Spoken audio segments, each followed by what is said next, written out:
No livro de Efésios, capítulo 1, versículos 17 e 18.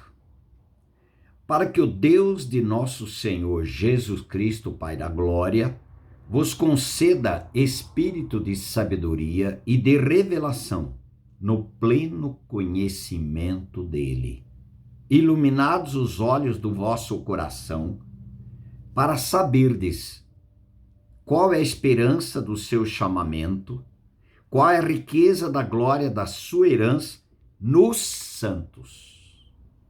É lindo esse texto.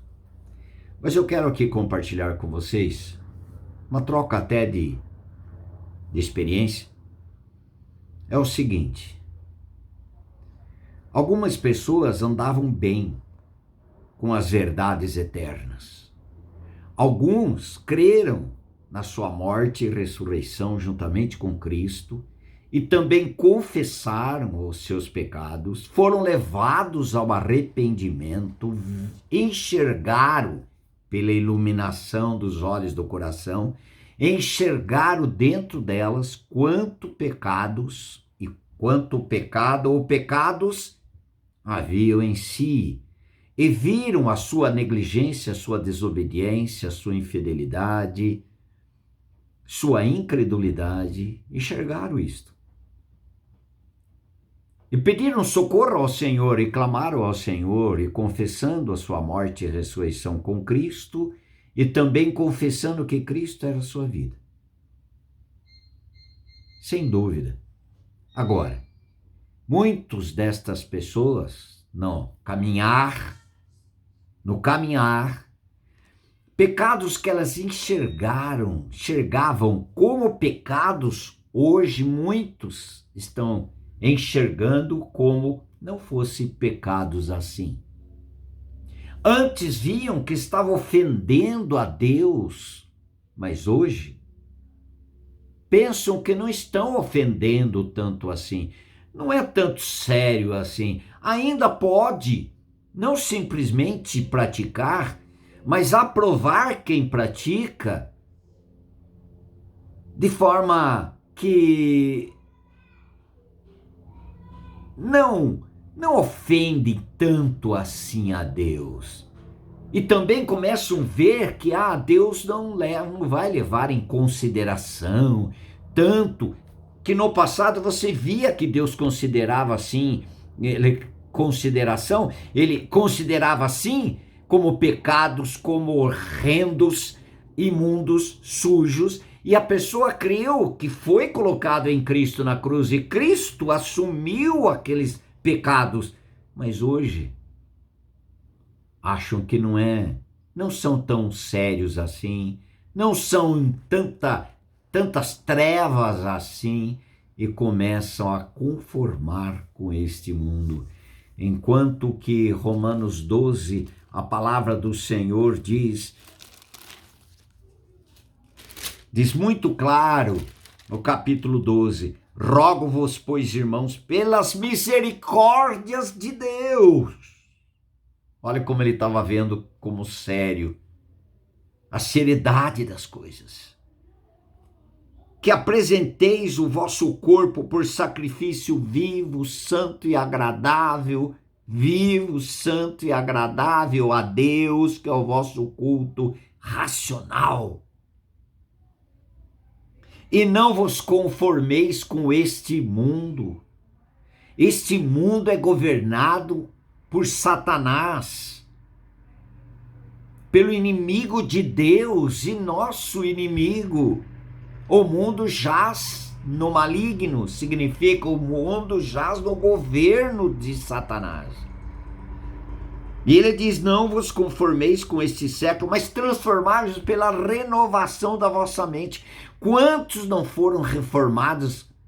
Não houve reformação da sua mente, não houve transformação da vossa mente.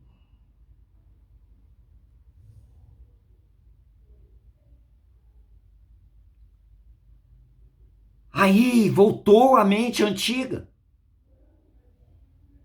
não achando que esse pecado é tão sério assim. Ah, Deus é amor. É amor, mas é justiça. E ele já aplicou a sua justiça em Cristo. Cristo, lá na cruz, recebendo toda a ira de Deus sobre todos os pecados. E agora a pessoa, por não estar sendo renovada a sua mente pelo evangelho, pela pregação da palavra, pela obra da cruz, por não tomar a sua cruz dia a dia, e as coisas do mundo entraram na sua mente, está contaminando o seu coração, e nasceram deuses a quem essa pessoa agora está servindo. Quem sabe esse Deus é ela mesma, quem sabe esse Deus informou outro Deus achando que esse Deus, ele não importa, não tem penalidade sobre o pecado, não tem a sua ira sobre o pecado, não tem condenação mais sobre o pecado. Eu estou falando isso pelas experiências que eu tenho visto em várias pessoas. Congregavam e davam tão valor a congregar numa igreja, hoje acha que não tem tanta importância, quanto que Hebreus diz que nós não devemos deixar de congregar, como é costume de alguns, e que nós estimulemos uns aos outros a não deixar de congregar. Mas hoje acha que não faz mal. Se você não congrega, você vai reunir em outro lugar. Se você não lê a palavra, você vai ser instruído com outras palavras. Se você não tem vida de oração, vida de santidade, vai entrar em você algo pecaminoso, corrupto, e vai apagar. Estou falando por regenerado, e vai apagar o Espírito Santo, e a Bíblia diz: não apagueis o Espírito Santo, não entristecer o Espírito Santo que está em nós. Faltando arrependimento, faltando uma renovação de mente, faltando a palavra viva, e está ouvindo, mas é a palavra de Deus, mas é a palavra de Deus do evangelho que você está sendo confrontado, uma palavra que está falando, você é o cara, você está tudo bem, está tudo certo. Não, o evangelho confronta. A palavra de Deus nos envergonha, nos faz envergonhar de nós mesmos.